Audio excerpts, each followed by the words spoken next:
సాదిక్ గారు, అలాగే ఇప్పుడు ప్రకాష్ గౌడ్ కాంగ్రెస్ పార్టీ కండువా కప్పుకొని కాంగ్రెస్ పార్టీలోకి చేరారు. సీఎం రేవంత్ రెడ్డి ఆహ్వానిస్తూ ఉన్నారు. ఇప్పుడే అది లైవ్ కూడా వస్తుంది. ఒక ఎమ్మెల్యే చేరారు. రేపు అరికపూడి గాంధీ శేర్లింగపల్లి ఎమ్మెల్యే వారు కూడా చేరబోతున్నటువంటి పరిస్థితి. ఇప్పుడు మనం మాట్లాడుకుంటూ ఉండగానే ఒక ఎమ్మెల్యే జాయిన్ అయిపోతున్నటువంటి పరిస్థితి.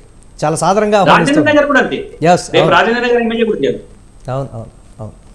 అంటే ఇప్పుడు మనం ఏం చూడబోతున్నామంటే కండువాలు కప్పే కార్యక్రమం ఒకటి జరుగుతుంది. అవును, మేము మీ రాజకీయాలకు వ్యతిరేకం కాదు, కానీ ఏ సంకేతాలు ఇస్తున్నారు మీరు ప్రజలకి? మీరు ప్రజలకి ఏ సంకేతాలు ఇస్తున్నారు? సరే, రాష్ట్రం మొత్తం ఎలా చూస్తారనే సంగతి పక్కన పెడితే ఇప్పటి వరకు ఆ ఓటు వేసినటువంటి ప్రజలు ఎలా చూస్తారనేటువంటి కోణం ఉంటుంది కదా, దాన్ని ఎలా చూడాలి అసలు మనం? ఖచ్చితంగా సిగ్గుతో తల వంచుకోవాల్సిన విషయం వస్తుందండి. దానికి ఏదో రంగులు పూసి మనం కార్యక్రమం చెప్తాం. ఒక పార్టీ సింబల్ మీద నిలబడ్డ వ్యక్తి, ఒక పార్టీ సింబల్ మీద గెలిచిన వ్యక్తి, ఆ పార్టీ యొక్క బీఫామ్ మీద గెలిచిన వ్యక్తి ఒక విలువలు కలిగి ఎక్కడున్నాడు? రేపు ఏమవుతుందంటే అందరికి ఒక సంకేతం పోతుంది. ఏ పార్టీని గెలిపిస్తే ఏమున్నది గర్వకారణం? అందరు ఎమ్మెల్యేలు పోయేది అధికార పార్టీలో.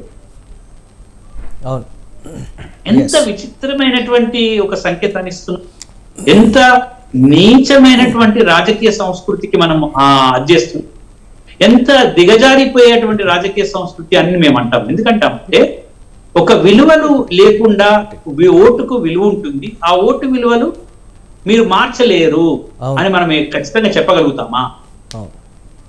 ఎందుకంటే వాళ్ళు రాజకీయ పార్టీని మారుస్తారు. అధికారం ఎటువైపు ఉంటే అటు పోతుంది. అంటే ఒక ముఖ్యమైన విషయం ఏంటంటే తక్కువ ఒక ప్రతిపక్షాన్ని గట్టి ప్రతిపక్షం అంటూ ఉండదు. ఇక్కడ చాలా డేంజర్ అండి ఇది. ప్రజాస్వామ్యంలో జరిగేది ఏంటంటే మేము ఏకస్వామ్యంగా రాజకీయాలను చేస్తాము, అధికారాన్ని నడిపిస్తాము. ఎందుకంటే మాకు ఫుల్ ఎమ్మెల్యేలు ఎవరైనా కూడా అధికార పార్టీ వైపు ఉంటారు కాబట్టి ప్రతిపక్షం అనేదే ఉండదు. ప్రతిపక్షం అనేదే లేకుండా చేయాలని ప్రజాస్వామిక సూత్రం కావాలి. అంటే రాజకీయమా లేకపోతే, అంటే ఒక ప్రశ్న, రాజకీయమా లేకపోతే స్వార్థపూరిత రాజకీయం అనేటువంటి ఒక క్వశ్చన్ మార్క్ అయితే రైజ్ అవుతున్నటువంటి పరిస్థితి ఉంది.